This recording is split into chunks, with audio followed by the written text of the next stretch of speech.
I never thought I would hear my own son tell me to start looking at assisted living facilities. While standing in the kitchen, I had painted with my own hands 31 years ago. But Garrett said it. He stood right there beside the window where I used to watch him chase fireflies as a little boy, and he said it like it was the most reasonable thing in the world. His wife, Alicia, stood a half step behind him, nodding slowly, the way she always did when she wanted something, but preferred Garrett's voice to carry it. Before I tell you what happened next, please take a moment to like this video and subscribe if you believe a mother should never have to fight for her right to stay in her own home. And tell me in the comments, what would you have done if your own child tried to make that decision for you without asking? I read every single one of your messages, and they mean more to me than you know. The house on Dunmore Street was never much to look at from the outside. A brick ranch-style home with a concrete front stoop, 2 old oak trees in the yard, and a wooden fence my late husband Raymond had replaced one summer when our backs were still young enough to handle a post-hole digger. Raymond worked as a heating and cooling technician for 26 years. He came home every evening smelling like metal and motor oil, and somehow that smell became the smell of safety to me. I was a school secretary for most of my working life. I knew every child's emergency contact by heart, knew which parents would answer and which wouldn't, knew how to stretch a conversation to buy time for a frightened kid sitting in the office. What I didn't know was how to protect myself from the people who were supposed to love me. Raymond and I bought the house when Garrett was still in diapers. The mortgage felt enormous back then. We ate a lot of rice and beans, drove used cars until they embarrassed us at the school pickup line, and said no to vacations more times than I can count. But we never missed a payment. Not once. Raymond made sure of that. He kept a ledger, handwritten, in a green folder in his top desk drawer. Every payment recorded, every year's interest calculated, every month checked off in blue pen. When we made the final payment, he didn't make a big fuss. He just brought home a yellow cake from the grocery store bakery and wrote "free and clear" on top of it with chocolate frosting. We laughed until we cried at that table. Garrett was 17 by then, already talking about college, and he rolled his eyes at us like only a teenager can. But he ate 2 slices. That house was our whole life compressed into 1,200 square feet. The crayon marks Raymond refused to paint over on the hallway wall because he said they were art. The back porch where we drank coffee every Sunday morning, without fail, even in October when the cold bit through our sweaters. The kitchen counter where I must have rolled out 10,000 pie crusts over the years. Every corner held something that couldn't be replaced. Raymond died 4 years ago. Heart attack, sudden, no warning anyone could point to. One afternoon he was fine, and by evening he was gone. I won't describe those first weeks because some grief doesn't belong in the telling. What I will say is that the house became both a comfort and a wound at the same time. I could still hear him in every room. I still do. Garrett was attentive in the beginning. He called every few days. He came by on Sundays with his daughter, my granddaughter Ivy, who was 10 years old then, and had her grandfather's same stubborn cowlick right at the front of her hairline. Garrett brought groceries sometimes, fixed the leaky faucet in the hall bathroom, helped me sort through Raymond's clothes when I finally felt ready. For about 8 months, I believed grief had brought us closer. Then Alicia started coming to those Sunday visits. I want to be fair here. Alicia had never been unkind to me. Exactly. She was efficient, organized, the kind of woman who alphabetized her spice rack and kept a color-coded calendar. She worked in commercial real estate, which I mention not as a criticism but as important context for everything that came later. From the very first Sunday she joined Garrett's visits, she had a way of looking at my house that made me feel like she was running numbers in her head. "This neighborhood is really turning around," she said once, standing on my back porch and looking toward the street. It wasn't a compliment. It sounded more like an observation about an asset. I noticed but said nothing. Raymond had always said I was too quick to see trouble where there wasn't any. Maybe he was right. I had learned to extend the benefit of the doubt. But the doubts started adding up. Garrett called me one Thursday evening, voice too cheerful in a way that made the back of my neck tighten. "Mom, Alicia and I have been talking, he said. We're worried about you rattling around in that house alone. Ivy misses you. We all do. I looked around my kitchen, the herbs growing on the windowsill. Raymond's coffee mug that I still used every morning because the handle fit my hand perfectly. I manage just fine, I said. We know you do, he said. We just think it might be nice for everyone if we came and stayed for a while. Help you out, be together more. What do you think? What did I think? I thought about how quiet the house had been. I thought about Ivy's laugh, echoing through the rooms. I thought about how much Raymond would have wanted family nearby. I said yes.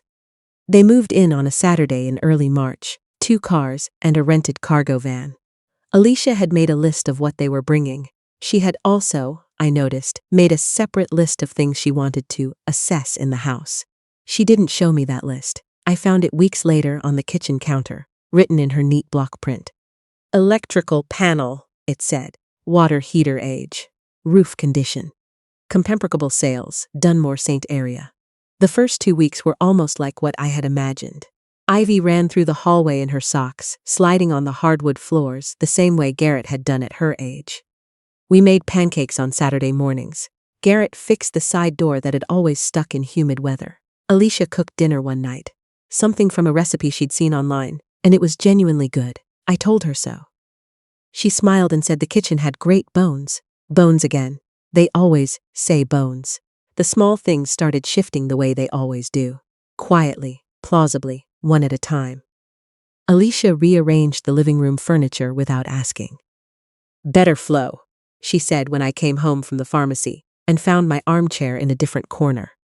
Then she replaced the curtains in the front room. They were old curtains. She wasn't wrong about that. But Raymond had chosen them. He'd picked them out at the home goods store on a Saturday afternoon and held them up to the window light for 10 minutes before deciding. Those are the ones, he'd said. And now they were folded in a bag in the hall closet. I told myself she meant well. The photos came next. Raymond's retirement picture had sat on the mantel for years, right in the center. One morning I came downstairs and found framed photo of Garrett and Alicia's wedding day there instead. Raymond's photo had been moved to a side table in the hallway, not thrown away, just moved, just made smaller. I stood there looking at it for a long moment. I wasn't dramatic about it. I didn't cry or accuse anyone of anything. I just moved Raymond's picture back to the center. The next day it was on the side table again. Nobody said a word about it. That was when I started paying attention differently. My neighbor Cecilia Pruitt had lived across the street for 15 years. She was a retired postal worker, sharp as a tack, and she didn't miss much from behind her front window. She waved me over one afternoon while I was checking the mail. Your son's wife asked me something yesterday, she said. What did she ask? Cecilia looked at me carefully. She wanted to know what the Hendersons got for their place when they sold last spring. The Hendersons had sold the corner house in April. A nice sale, from what I'd heard. Maybe she was just curious, I said. Cecilia raised an eyebrow. Then she asked me whether I thought property values in this pocket would go up once the city finished the new corridor project. She paused. That's not curiosity, June. That's research. I thanked her and went inside. That evening, Alicia made a point of mentioning the city development project over dinner. New bike lanes, updated streetlights, mixed-use zoning a few blocks over. Dunmore Street is going to be really desirable in 2 years, she said. She said it like she was thinking out loud. Garrett listened and nodded. I watched them both. I'm not planning to sell, I said. Alicia smiled. Of course not. I'm just saying it's good news for everyone. Good news for everyone. The kind of phrase that sounds generous and means something specific. A week later, I came home from my Tuesday church circle group and found Garrett on the phone in Raymond's old den, the door half open. I heard my name. I stopped in the hallway. She's comfortable here, yeah, Garrett was saying. But we're thinking long term. The equity situation is actually pretty strong right now. A pause. Right. That's what Alicia says too. We just have to be patient. I walked to the kitchen and sat down at the table. Equity situation. I sat with that phrase for a long time. The next conversation happened when Ivy wasn't home. Garrett and Alicia sat me down in the living room on a Sunday afternoon with the careful energy of people who had rehearsed. Mom, Garrett started. We've been talking about the future. Your future. I folded my hands in my lap and waited. Alicia leaned forward. We want to make sure you're protected. That everything is in order. Everything is in order, I said. Well, she glanced at Garrett. We were thinking it might make sense for you to add Garrett to the deed, just as a practical measure, in case something happens. I looked at my son. He had Raymond's jaw. Raymond's way of tilting his head slightly when he was uncertain. Right now he looked like he was trying not to look uncertain. What are you worried will happen? I asked. Mom, you're 64, Garrett said, as if that explained everything. I'm also healthy, employed part-time at the library, and perfectly capable of managing my own affairs. Alicia jumped back in. We're not questioning your capability. We just want to be prepared. It's really about protecting the family. Protecting the family, protecting the house, protecting the equity situation. I nodded slowly and said I would think about it. But that evening I went to the bedroom and opened the metal fireproof box Raymond had always kept on the top shelf of the closet. Inside was our will, the deed to the house, insurance documents, and a sealed envelope with my name written on it in Raymond's handwriting. June. I hadn't known the envelope was there. My hands shook as I held it. I sat on the edge of the bed for a long moment before I set it aside. Not yet. I wasn't ready yet. But I took out the deed and held it in my hands. My name. Only my name. Just as it had been since Raymond updated the paperwork 2 years before he died. He'd insisted on it at the time, and I'd thought nothing of it. He said it was cleaner this way. I'd signed what he put in front of me without asking too many questions. That night, I called my oldest friend, Teresa Blanchard, who had been an estate attorney before she retired. We'd known each other since our children were in middle school together. I told her what had been happening. She was quiet while I talked. When I finished, she said, June, do not add anyone to that deed. Not for any reason. Not without talking to an independent attorney first. You think this is serious? I think you should treat it seriously, she said. And I think you should find out if Raymond left you any additional legal protections. He was a careful man. He left me a letter, I said quietly. I haven't opened it. Teresa was gentle. Maybe it's time. I opened the envelope the next morning before anyone else was awake. The house was still dark, just the small lamp on the nightstand, and Raymond's handwriting covering 2.5 pages in his careful, looping hand. He said he had worried, not about me specifically, but about people who might see me as vulnerable after he was gone. He said he had spoken with a man named Douglas Hartwell, an attorney, about a year before he died, when his heart had first started giving him occasional trouble, though he hadn't told me that part at the time. He had made arrangements. He wrote that I should call Douglas Hartwell if anything ever felt wrong with the house, with money, with anyone pressuring me. He wrote the number down twice, once in the body of the letter, and once at the bottom.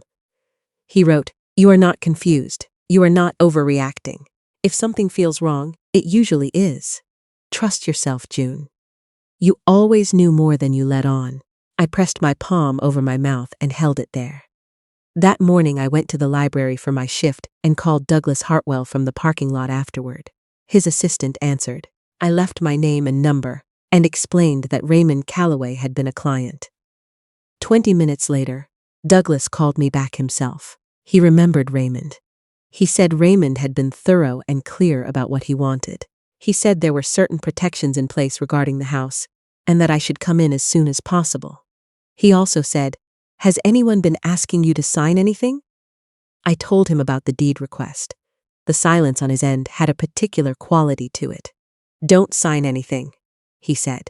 Not yet. I'll explain everything when you come in. 2 days later, I sat in Douglas Hartwell's office, in a tan brick building downtown near the old train station. He was a tall man in his late 50s, calm and unhurried in the way of someone who had seen enough family situations to know that patience served better than speed. He opened a folder with Raymond's name on the tab.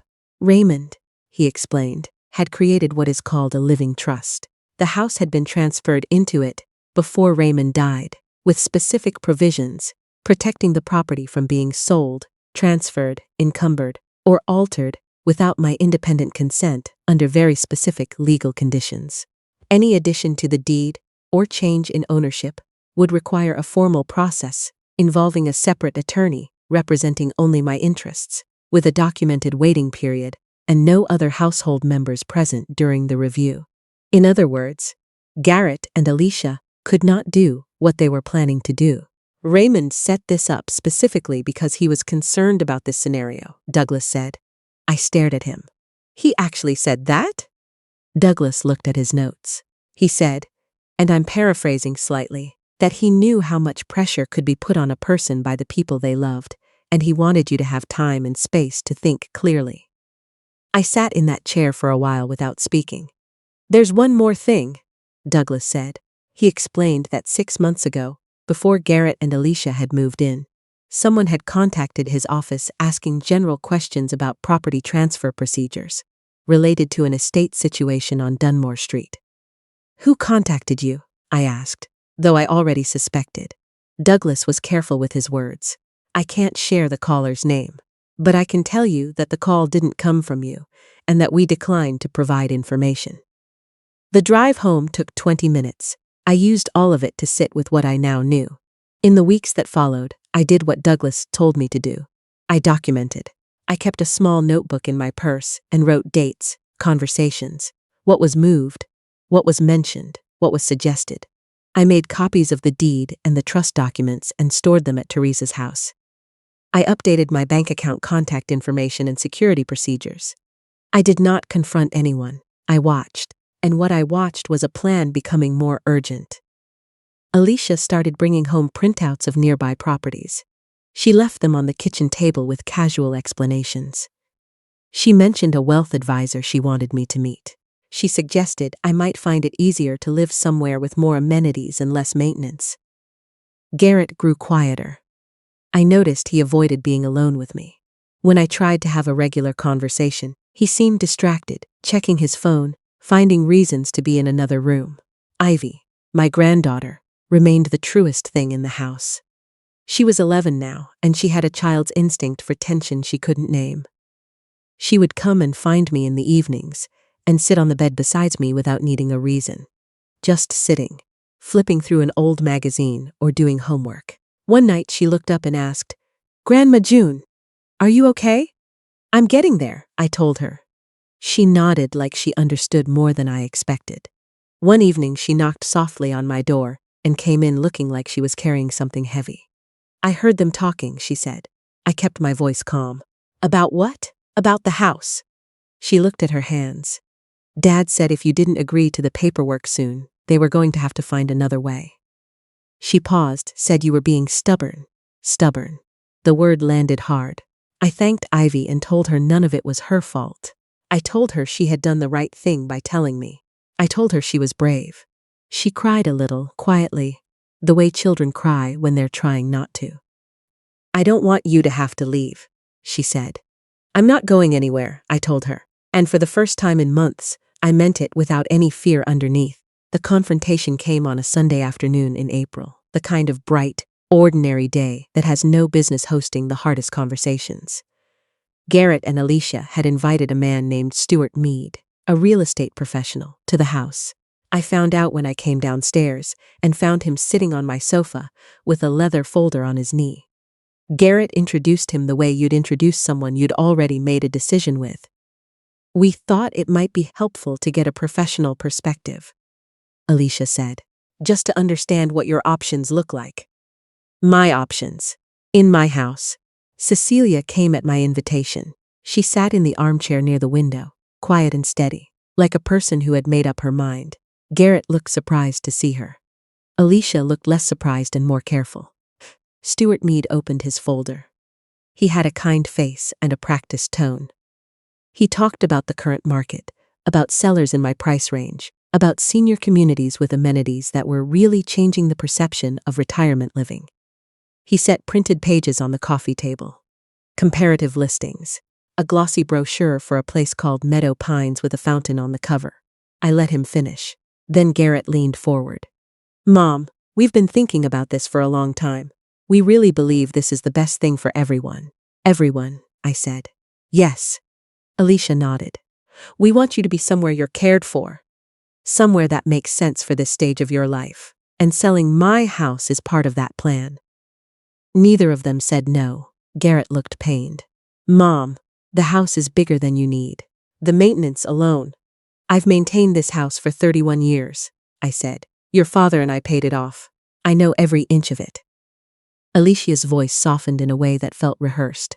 We know that, and that's exactly why it's such a valuable asset right now. Asset. There was that word. I looked at my son. The boy I had held through chickenpox, driven to every baseball practice in 3 different cities, sat up with when he had nightmares, and watched walk across a stage to get his college diploma while Raymond cried beside me. Garrett, I said, did your father ever talk to you about how he set things up?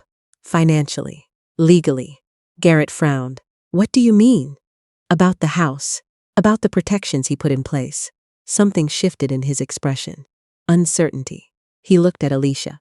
She kept her face very still, but her hands moved to her lap. I nodded slowly. I understood. She knew, or suspected, which was why there had been such urgency about getting me to sign the deed change quickly. Before I went looking, the front door opened. Douglas Hartwell walked in carrying his briefcase. The room changed. Stuart Mead looked confused. Alicia's face went rigid. Garrett went pale in the way of a person who suddenly realizes the ground has shifted under them. Garrett found his voice first. Who is this? This is Douglas Hartwell, I said. He was your father's attorney. The silence that followed had weight. Douglas sat down and opened his briefcase. He did not waste time. He explained the living trust, the specific protections Raymond had established, the legal process that would be required for any change to occur. He explained that no power of attorney would override the provisions. He explained the waiting period, the independent counsel requirement, the documented consent process. He was clear, methodical, and thorough. Alicia leaned forward at one point and said, We weren't trying to do anything improper. We were just trying to help. Douglas looked at her. Someone from a number associated with your office contacted my firm 6 months ago asking questions about this property. The room went perfectly quiet. Garrett turned to look at her slowly. Alicia's jaw tightened. That was just research. Background information. You called his attorney? Garrett's voice was low. I was being thorough? You called Dad's attorney. He said it again like he was trying to understand the shape of something. Before we even moved in. She started to answer. He put his hand up. Cecilia sat completely still in the armchair. She had not said a single word and did not need to. Then Garrett looked at me. Something in his face collapsed. Not dramatically, not with theatrics, just quietly, the way a long-held thing finally releases. He looked like his father did sometimes, in the years near the end, when he was tired of carrying something heavier than he'd let on. Mom, he said. It's all right, I said. Though it wasn't, not entirely. Alicia stood and walked out of the room. We heard the back door close behind her. Garrett sat in the silence she left. Ivy came down the stairs and stood in the doorway, looking between us. She went and sat beside me without being asked. Stuart Mead gathered his things and left quietly. The way professionals do when they realize they've walked into something they weren't told the full truth about. Douglas stayed long enough to answer questions and leave his card. Before he left, he said to me, Raymond would be very glad you called. I had to look at the ceiling for a moment to keep myself together. After Douglas left, Garrett and I sat alone in the living room for a long time. Ivy had gone upstairs. The house was quiet. He didn't make excuses, which I appreciated. He didn't claim Alicia had acted alone, or that he hadn't known. He sat with the discomfort of what had happened. Finally, he said, I don't think I understood what we were doing. I looked at him. What do you think you were doing? He rubbed the back of his neck. I thought. Alicia kept saying the house was too much for you. That it would be easier. That the money would set you up better somewhere more manageable. He paused. I think I wanted it to be true, because it would have helped you too. He didn't answer. Which was answer enough. I know you and Alicia have been under pressure, I said. He looked up. I don't know the full situation, I said. But I've noticed things. The urgency. The timeline. People don't push that hard unless something is pushing them. Garrett was quiet for a long time. Then he said, We're behind on some things, financially. He said it to the floor. Alicia's income has been down. A deal she was counting on fell through last fall, and I took a risk on an investment that didn't work out. He stopped. I thought if we could access the equity here, we could reset. I told myself it was for everyone. I listened. I told myself you'd be happy at a place like Meadow Pines. Did you ask me? He closed his eyes. No. The word sat between us like something necessary. I had every right to ask them to leave. I want to say that plainly, because sometimes in stories like this, people expect a mother to simply absorb the wound and keep going. I had the right to be furious. I had the right to grieve the months of manipulation. The photos moved, the curtains replaced, the plans made around me like I was already gone. I was furious. I grieved. And then I thought about what Raymond had written. You always knew more than you let on.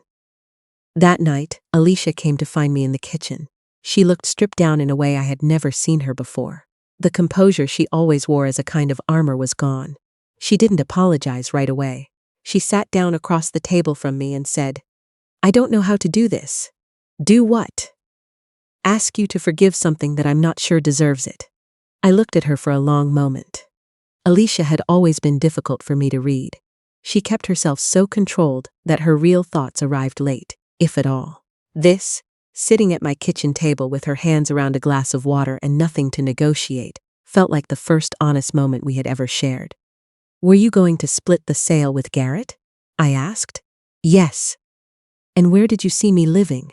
She looked at the table. Meadow Pines. We toured it. It's actually, she stopped. That doesn't matter. No, I agreed. It doesn't. Silence. We're losing the townhouse, she said quietly. We're 3 months behind. Garrett doesn't know I already had a conversation with a realtor about this house before we ever asked to move in. She looked up. I want you to know that I am aware of how wrong that was. I sat with that. Awareness isn't the same as not doing it, I said. I know. We sat at the table for a while longer. I can't describe it fully, that kind of conversation. It wasn't forgiveness exactly, not yet. It was something more like the beginning of honesty, which is sometimes harder and more important than forgiveness. Within 2 weeks, they moved out.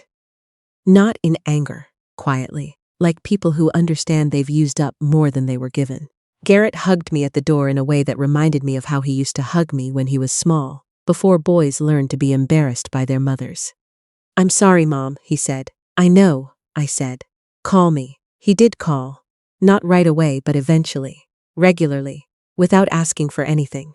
Ivy texted me the day they settled into their new apartment, a smaller place they could actually afford. She sent me a picture of her room with a little succulent plant on the windowsill. She wrote, I'm going to take good care of it like you take care of your herbs. I sat in the kitchen and looked at that message for a long time. Cecilia came over that evening with a container of soup and 2 pieces of her apple cake. We sat on the back porch and watched the last of the April light disappear over the rooftops. The oaks were starting to fill in again, the way they did every spring. You doing all right? She asked. I'm doing better, I said. Which was true. Raymond's photo was back on the mantel where it belonged. The curtains he'd picked out were gone, and I'd replaced them with a pair I found at a church rummage sale, a deep green that I liked just for myself, no one else's opinion involved. That felt like something. Some lessons take a long time to arrive. This one took me 64 years. Your home is not a resource to be managed. It is not an asset to be leveraged, or an inconvenience to be solved. It is the place where your life happened, the scuff on the baseboard where Garrett's first bicycle scratched it. The window Raymond caulked 3 times because he refused to let in a draft. The kitchen, where I learned that joy could be as simple as a pie cooling on a counter while someone you loved came through the door. I am still here. The house is still mine. And if your child, or anyone who loves you, has been treating your home like a decision that belongs to them, I want you to hear this clearly. Your name on that deed means something. Your years of sacrifice mean something. Your right to make your own choices means something. At 64, at 74, at 84. Being older does not mean being smaller. Being alone does not mean being without power. And needing family does not mean surrendering everything you have built. Raymond knew that. He spent the last years of his life making sure I would know it too, even after he was gone. I think about that more than anything else these days. That a man who worked with his hands for 26 years, who kept a ledger in green folders, and brought home birthday cake from the grocery store, loved me quietly and thoroughly enough to protect me from things he hoped would never happen. If you were in my position, what would you have done? Would you have forgiven them or walked away completely? I want to know your thoughts. Leave them in the comments and tell me where you're watching from and what time it is there. I love connecting with you. If this story meant something to you, please subscribe to Mercy After Dusk and share it with someone who might need to hear it. Thank you for being here. Your kindness always finds its way back to you.